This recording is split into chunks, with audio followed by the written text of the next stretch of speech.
करने के बाद कहते पैसा नहीं लगते, काले वाली की बोनी मत निकल जा। पैसा पैसा भूल जाओ, इसको नहीं देंगे। ऐसे कैसे भूल जाओ?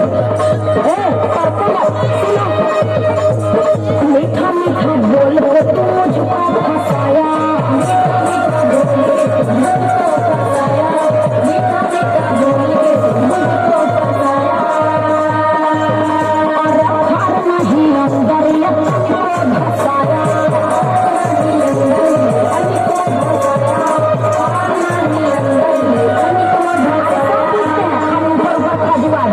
हमारे यहाँ ट्रैक्टर गर्म होगा तो अभी ये खजुआते हैं। मीठा मीठा बोल के तू मुझको फंसाया, हार नहीं अंदर लपन को धसाया, खेत मेरा जोता है पैसा, अच्छा खेत मेरा जोता है पैसा, जोताई नहीं देंगे पैसा, मेरा जोता है पैसा, जोताई नहीं देंगे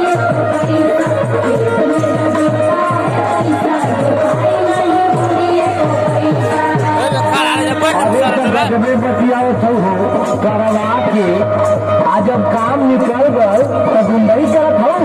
हाँ बड़ा में कोई जगह है बतू अगवा देने बड़ा हमरा पे सवेरे सवेरे माथा खराब मत करो।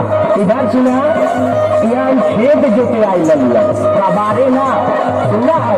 हाँ सुनावा। मैंने सफाई कर लिया नहीं बेटा,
चालू हो।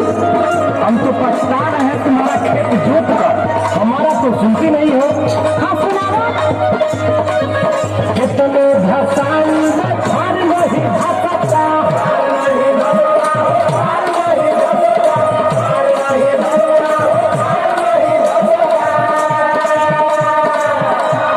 तेरी तेरी घास यही फरवा में फसता।